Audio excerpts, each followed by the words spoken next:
semuanya, selamat datang kembali di YouTube channel gue. Jadi hari ini, sama seperti di judulnya, gue bakalan spill budget bulan gue kemarin selama 5 hari 4 malam di Jogja dan 2 hari 1 malam di Jakarta. Gue ngeluarin budget sekitar 2 jutaan untuk liburan 6 hari 5 malam itu, Jakarta-Jogja. Dan gue bakal spill apa aja pengeluaran gue sama di sana secara kasarnya. Jadi, here you go.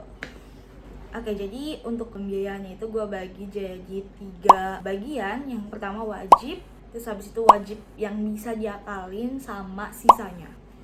Oke, yang pertama itu wajib. Jadi kita kalau mau ke sana kita harus wajib punya itu. Kalau enggak kita ya mau ngapain gitu loh. Yang pertama adalah tiket pulang pergi dari kota kita ke kota yang kita tuju gitu loh. Gue ke Jogja itu naik kereta Bengawan yang pagi itu, yang jam 6.20, yang dari stasiun Pasar Senen. Biayanya itu gue ngeluarin sekitar 102.000. Sebenarnya harga aslinya tuh kalau nggak salah 74.000, cuma karena gue beli asuransi, karena gue pertama kali pakai aplikasi ya, jadi gue beli asuransi, alhasil gue harus bayar sekitar 102.000. Habis itu karena kita udah pergi ke kota yang kita tuju, mau nggak mau kita harus pulang kembali ke kota kita. Gue itu tipikal orang yang menghemat, jadi gue naik ke Bengawan karena murah dan gue pulangnya harus murah. Tapi karena gue gak kebagian kereta Bengawan buat pulang, alhasil gue menggunakan bis. Itu biayanya adalah 180.000.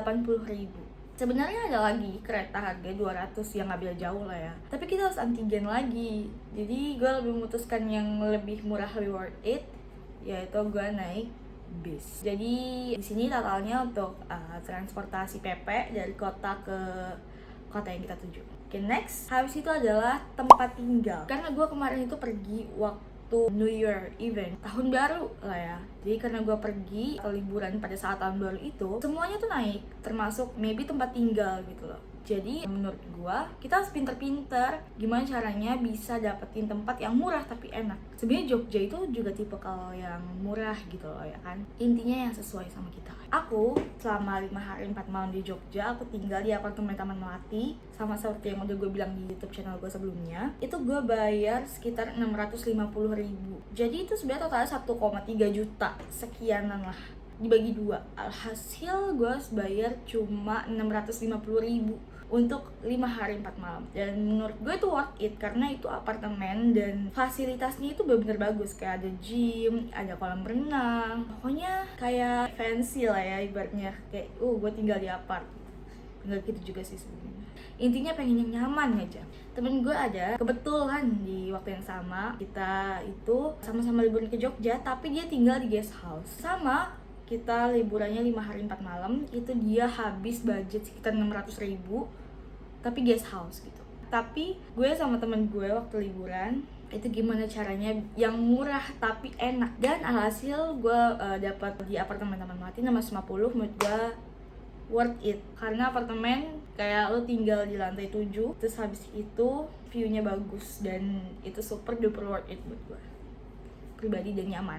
Cuma kan tadi perbedaannya guest house temen gue itu 600.000, sedangkan gue di apartemen itu 650.000. Murah kan ya, ibaratnya kayak lo cuma nambah 50.000 buat apartemen gitu loh. Worth it, tapi emang kalau di apartemen itu ada embel-embelnya lagi. Kita harus bayar token sama harus bayar tiket parkir. Jadi borosnya di situ juga sih sebenarnya. Jadi kalau emang kalian yang emang pengen murah tapi bisa mengeluarkan sedikit duit, kalian bisa ke apartemen. Atau kalau emang yang budgetnya pas-pasan, maksudnya yang ya udah nggak apa-apa, yang penting gue bisa ke Jogja gitu, 600.000 menurut gue juga udah worth it.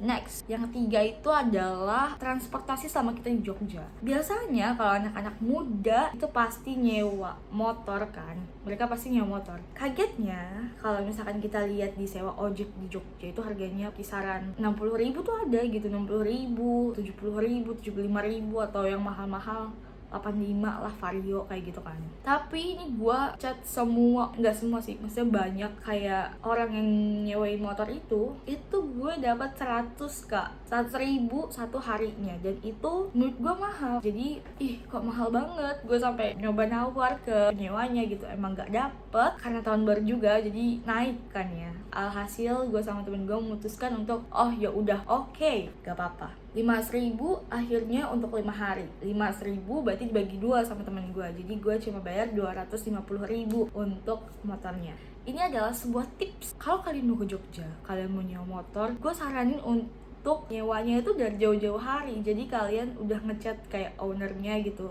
ke tukang penyewanya. Karena biasanya kalau on the way itu lebih dimahalin lagi. Karena gue dapet cerita si temen gue yang tinggal di guest house ini, kayaknya entah dia mepet apa gimana gitu ya, itu dia dapat 135.000 satu hari gitu. Kayak gue 100.000 aja udah mahal gitu buat gue kan. Terus habis itu ada lagi orang dia langsung on the way itu dapat 175.000 satu hari. Jadi kalian pinter-pinter aja gimana caranya biar dapat lebih murah. Oke, next. Nah, habis kita ke bagian wajib, sekarang gue mau bagi tips yang wajib diakalin. Jadi, emang ini wajib, tapi lo bisa mengakali ini, jadi bisa lebih murah. Yaitu adalah makan. Lo nggak mungkin nggak makan kan di Jogja. Nah, kalau kalian lihat di video-video gue itu nggak ngepost gue makan waktu di Jogja. Karena gue tuh tipe orang yang suka berpetualang, seperti yang lo lihat di video gue sebelumnya. Jadi gue lebih mengutamakan jalan-jalannya ketimbang makannya. Sebenarnya agak disesali juga karena gue nggak sempat nyobain makan makanan khas di Jogja. Tapi ya udah lah ya.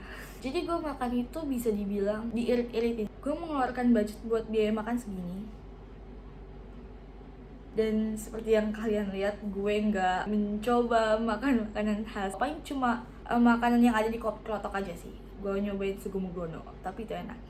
Next, nah abis itu gue bakalan spill sisanya yang gue bayar selanjutnya gitu. Yang pertama, tiket parkir, token listrik, bensin, tiket tempat wisata, oleh-oleh, dan lain-lainnya ada di sini.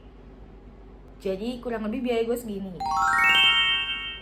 Apakah termasuk murah atau termasuk mahal? Gue saranin kalau misalkan emang mau liburan lo ke Jogja, misalkan lo budgetless nih, terus habis itu lo semuanya on the way di sana, itu justru mahal. Jadi kalau kalian mau budgetless, lebih baik kalian sewa semuanya sebelum kalian nyampe di Jogja. Kayak misalnya tempat tinggal itu bisa diakalin, murah, dapat diskon. Biasanya pengguna baru dari aplikasi itu dapat diskon. Dan kemarin gue tinggal di apartemen Taman Melati itu dapat diskon. Terus habis itu motor nih, ini biasanya motor yang paling baik dikadalin. Kalau misalkan hari biasa, itu biasanya mungkin bisa 60, 70, 80 gitu loh. Tapi kalau misalkan on the way itu bisa 100-an sih yang gue dengar ya sebelumnya. Oke, segitu aja video gue. So, thank you so much udah nonton. Semoga tips ini sangat bermanfaat buat kalian yang ingin pergi ke Jogja nextnya. Selamat menikmati liburan kalian nanti di Jogja. Terima kasih udah nonton YouTube gue. Semoga bermanfaat. See you, bye-bye!